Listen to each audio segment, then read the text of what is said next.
धन्यवाद अदा करना चाहूँगी छत्तीसगढ़ साहित्य अकादमी का कि उन्होंने एक कहावत को उल्टा कर दिया, घर का जो भी जोगड़ा आन गाँव का सिद्ध, घर में बुलाया। मुझे बहुत अच्छा लगा, तो इसके लिए हार्दिक हार्दिक धन्यवाद ईश्वर से दोस्त जी का भी और जय जागरण जी का भी। और खुशी हुई होगी जान के। हाँ बिल्कुल। और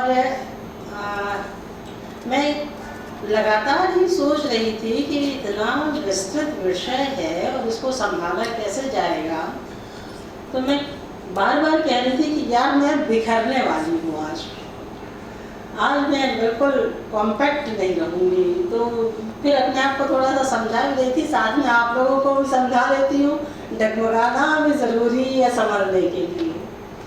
तो थोड़ा डगमगाएंगे पर रास्ता तो वही होगा कि साहित्य में स्त्री और स्त्री का साहित्य। कल रोहिणी जी ने बड़ी अदा के साथ कहा था कि प्रोफेसर हैं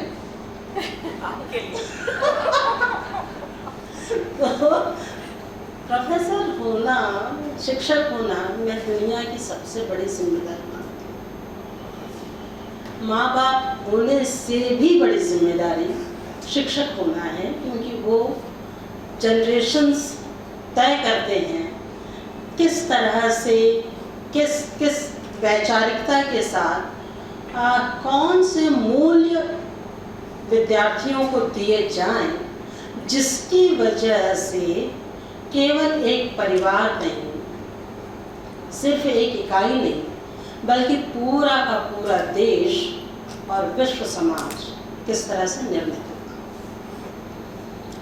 बहुत बड़ी भूमिका है और इसलिए कोई गुडी बात मैं नहीं करने वाली हूँ।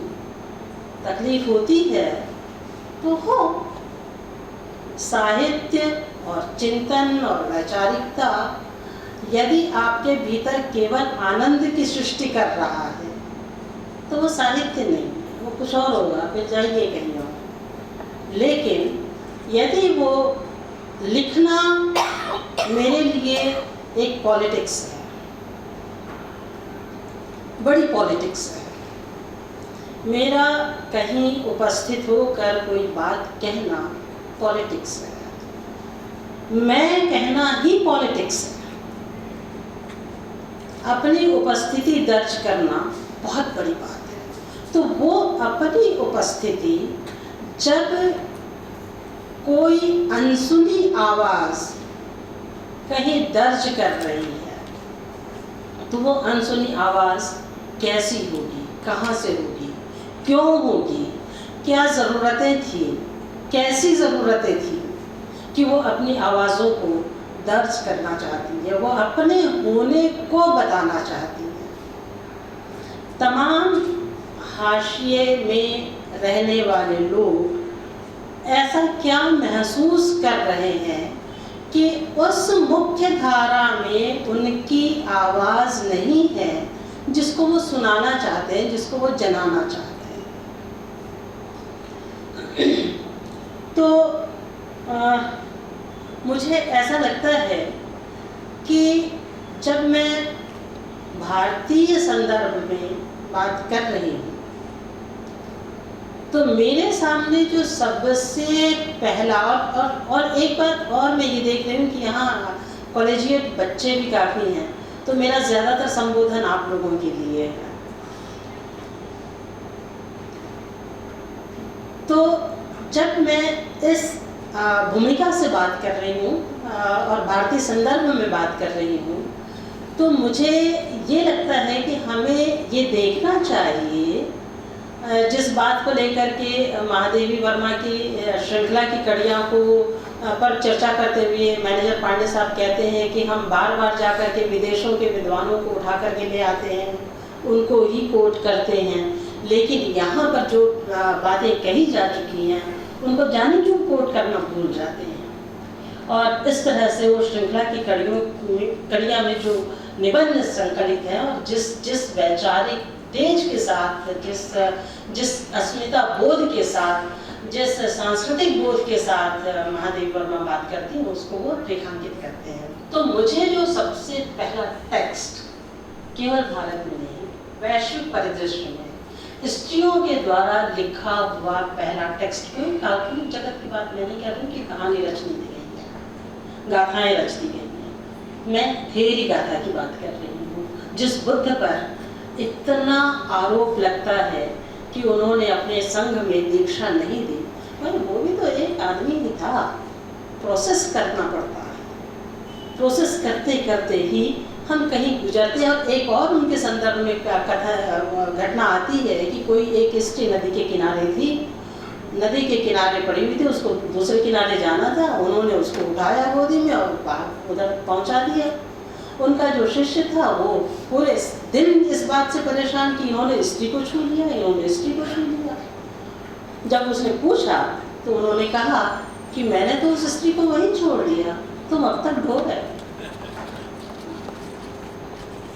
तो जिस चिंतन की बात, जिस थेरी गाथा की बात मैं कर रही हूँ, उसमें काफ़ी सारी 250 में मैं समझती हूँ कि मुझे विमल कीर्ति को यहाँ ज़रूर याद करना चाहिए कि उन्होंने एक बहुत बड़ा काम किया कि पाली से हिंदी में उसको ट्रांसलेट किया और हम लोगों के साथ उसको हम लोगों के समक्ष उसको उपस्थित कराया।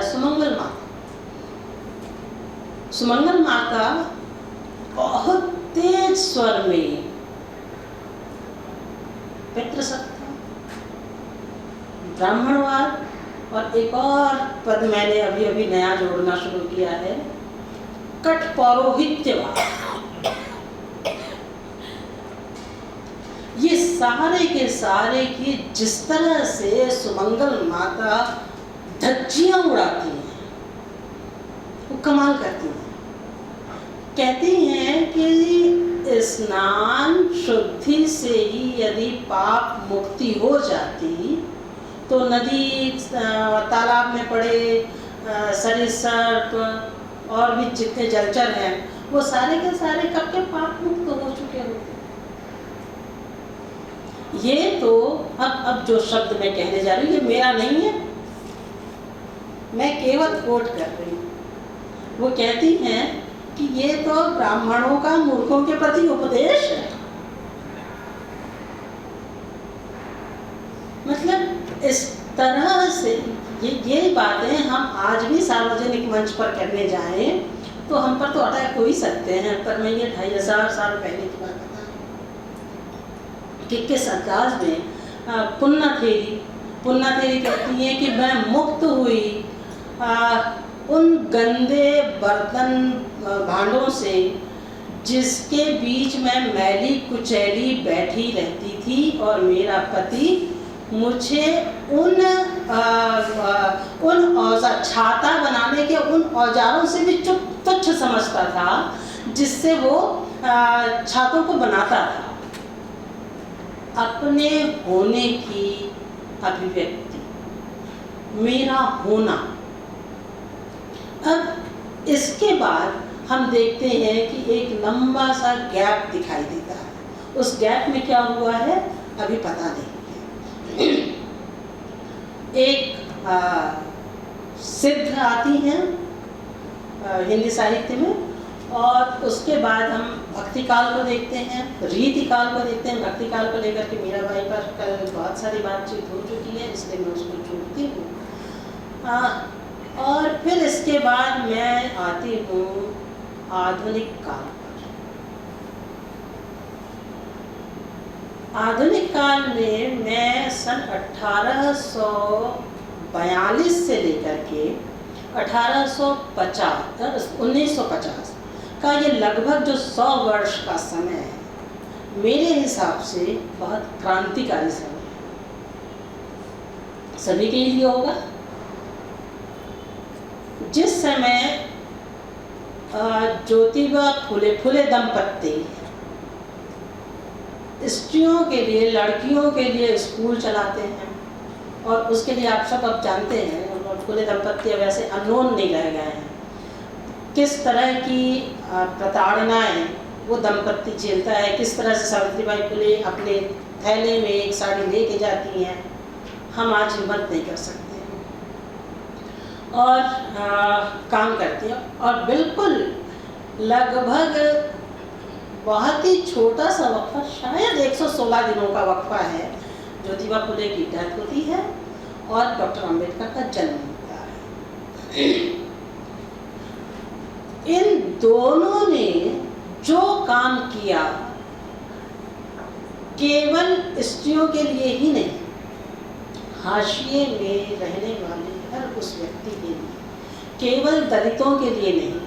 1920 में जब डॉक्टर अंबेडकर की भारतीय राजनीति में उपस्थिति दर्ज होती है और जिस तरह से जिस सामाजिकता के साथ वो खड़े होते हैं, उनके नेतृत्व में होने वाले जितने भी सामाजिक आंदोलन थे, उनकी उपस्थिति हो या ना,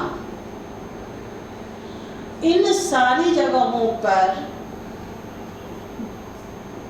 अस्पृश्य स्त्रियां, अछूत स्त्रियां, उनकी अनुपस्थिति में भी सभाएं ले रही हैं और ब्रिटिश सरकार से अपने नागरिक होने का अधिकार मांगा। हमें ये जो आज इस सभा में और हम जिस तरह से आज बात कर रहे हैं, ये यूं ही नहीं मिला है। उस इतिहास की तरफ, जो इतिहास हमारे सामने अब तक लाया नहीं गया, बतौर अध्यापक मुझे और बतौर दलित स्त्रीवादी भी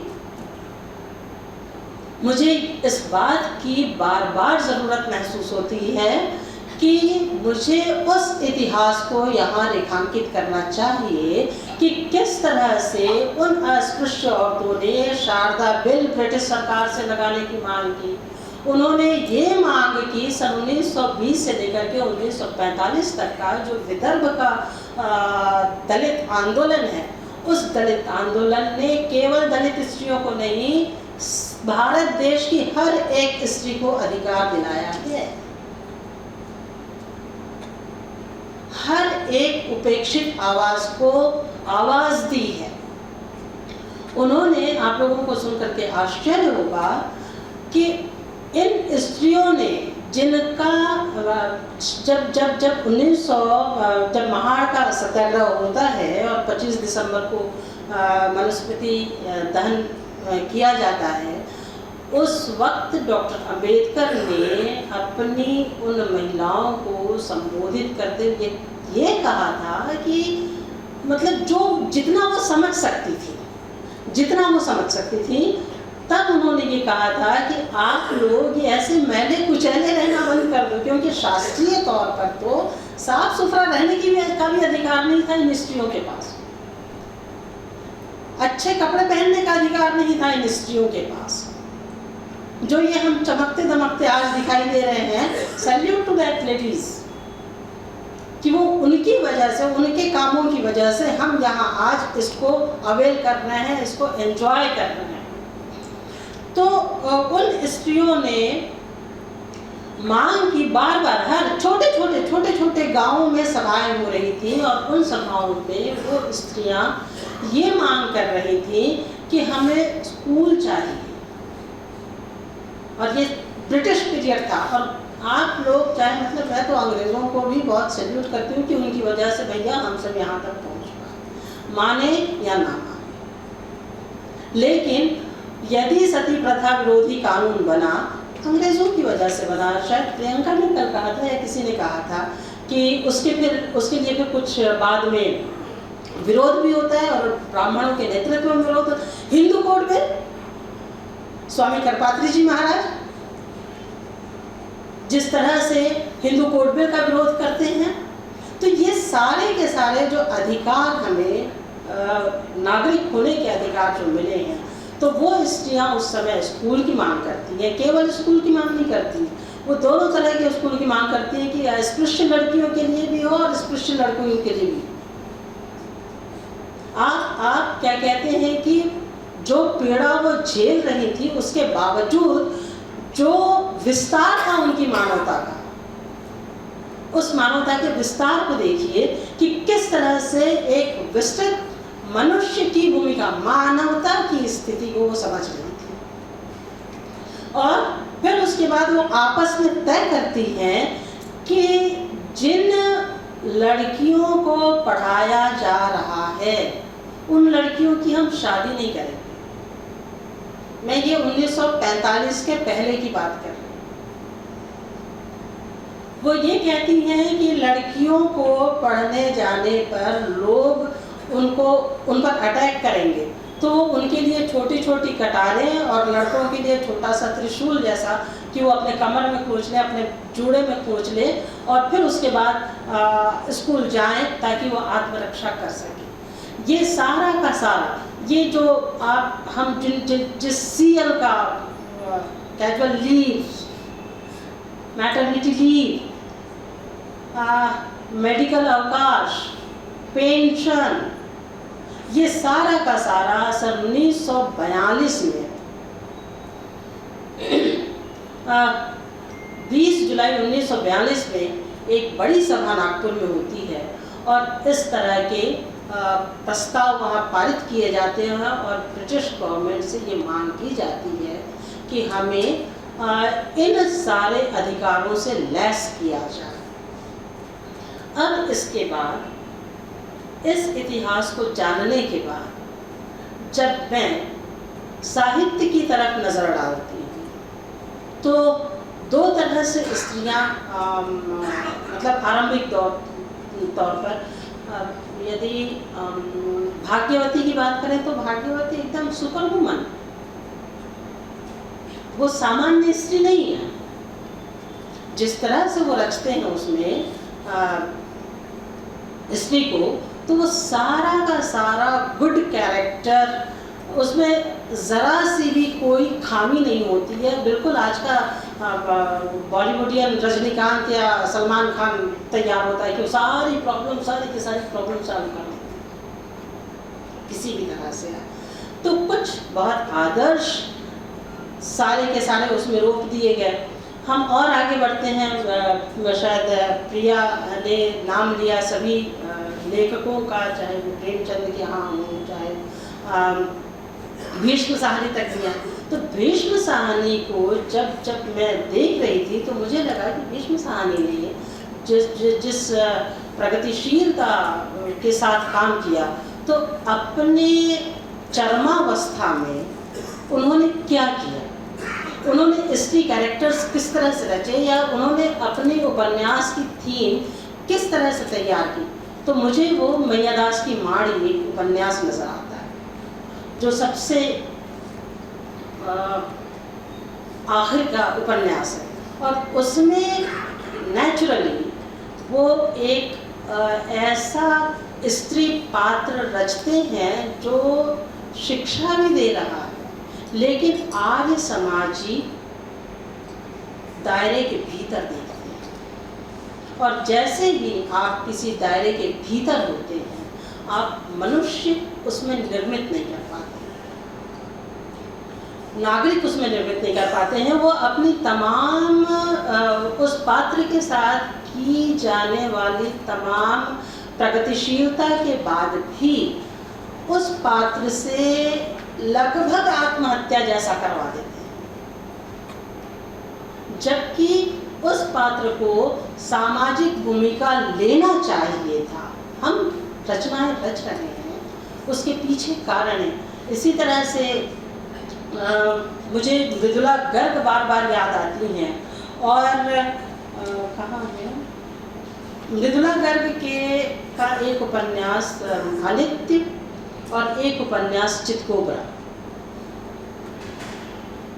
अनित्य को भी लगभग रोमांटिसिज्म के साथ ख़त्म किया जाता है और चितकोबरा को भी रोमांटिसिज्म के साथ ख़त्म किया जाता है। तो भाई साहब, इसलिए मैंने कहा था कि हमें अब एक दूसरे दर्शन शास्त्र की ज़रूरत है। हम आपके दर्शन शास्त्र से, तयशुदा दर्शन शास्त्र से हम संचालित होने वाले, मुझे बता देना है। तो उसमें वो बहुत ही शानदार कोट है अनित्य में, वो मुझे लगता है कि पढ़ करके बताना चाहिए।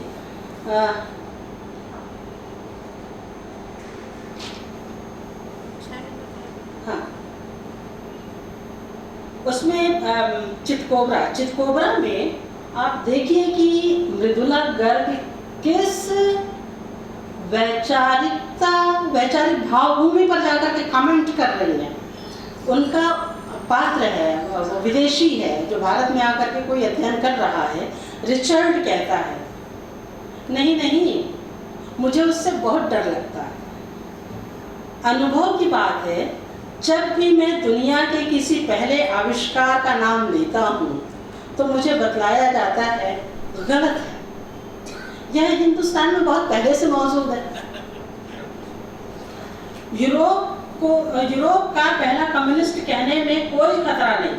मैं झगड़ा मोल लेना नहीं चाहता, बल्कि तुम कहो तो मैं यहाँ तक मानने को तैयार हूँ कि गांधी क्राइस्ट के पहले पैदा हुआ। ये कमेंट देखिए कि वो किस तरह से बात कर रही हैं। इसी तरह से एक और बहुत महत्वपूर्ण कोट है, मतलब गांधीवाद को लेकर के, स्वतंत्रता को लेकर के जो मोह भंग हमारे समय में हुआ था, उसको कितनी बारीकी से मृदुला गर्ग पकड़ रही हैं। वो अनित्य में लिखती हैं, गरीबी झेलना और गरीबी से सहानुभूति रखना दो अलग चीज है। गरीबी झेलना और गरीबी से सहानुभूति रखना दो अलग चीज है। जानबूझकर तीसरे सफर करना और लंगोट पहनना एक बात है, और न चाहते हुए भी ऐसा करने पर मजबूर होना दूसरी बात है। मृदुला गर्ग को मैंने यहाँ इसीलिए कोट किया कि स्त्रियों के लेखन को या तो मातृत्व पर या देह पर घटा दिया जाता है। देह और मातृत्व ये दोनों ही एक सुपर पोजिशंस हैं, ग्लोरीफाई किया जाता है। इसके अलावा मेरी कोई राजनीतिक पोजीशन हो सकती है, मेरी कोई और भी स्थिति हो सकती है, मैं कहीं और भी जाकर के सोच सकती हूँ। तो ऐसी सारी चीज़ें आपको खूब नाम लिया जसिंता का, निश्चित तौर पर बहुत तेजी के साथ वो जिस तरह से पितृसत्ता और शासन के सामने सवाल रख रही है। मेरा गांव घर जिधर है उधर सेना की बंदूक क्यों है, जब वो कहती हैं तो ये जो स्वतंत्रता, सिमोन कहती है ना, स्वतंत्रता एक चुनौती है, बहुत बड़ी बात है। स्वतंत्रता के ताप को झेल पाना बड़ी बात है। तो वो जब कह रही है कि स्वतंत्रता एक चुनौती है, क्या वाकई मेरे देश ने इस वक्त तक, मतलब मुझे बहुत तकलीफ के साथ, क्योंकि हम सब लगभग एक वैचारिकता के लोग बैठे हुए हैं, तो मुझे ये आपसे कहने में कोई संकोच नहीं कि ऐसा क्या मेरे एकेडमिया ने, मेरे लेखकों ने, लेखक समाज ने तय किया कि मैं स्वतंत्रता के 75वें, मतलब 70-75 साल बाद ये देश देख रही हूँ कि देश को हिंदू राष्ट्र बनाना। क्या किसी भी देश के विकास के किसी भी सूचकांक में ये महत्वपूर्ण मुद्दा होगा कि राम मंदिर आपको बनाएगा या बिगाड़ेगा? मेरे देश में विकास के सूचकांक यदि बदल गए हैं, यदि मेरे देश की वैचारिकता में मुझे तो लगता है कि ये डिक्लाइन है, कि इतना सब होने के बाद इस 100 साल में जो हमने संघर्ष मनुष्य मात्र के लिए किया था, उस संघर्ष को यदि हम किसी एक धर्म में, हिंदू राष्ट्र होने में घटा रहे हैं, तो मुझे अपने एकेडमिया से और लेखकीय समाज से सवाल करना है कि उन्होंने क्या दिया था। ये जिम्मेदारी हमें वहन करनी होगी। हमें अपने आप से सवाल करने होंगे कि हमने इतिहास का, यदि रामविलास शर्मा जी आर्य समाज, प्रार्थना समाज, ब्रह्म समाज की बात करते हुए सत्य शोधक समाज को छोड़ जाते हैं, भूल जाते हैं, तो जिम्मेदार कौन? ये सवाल आपके सामने रखकर मैं जा रही हूँ। धन्यवाद।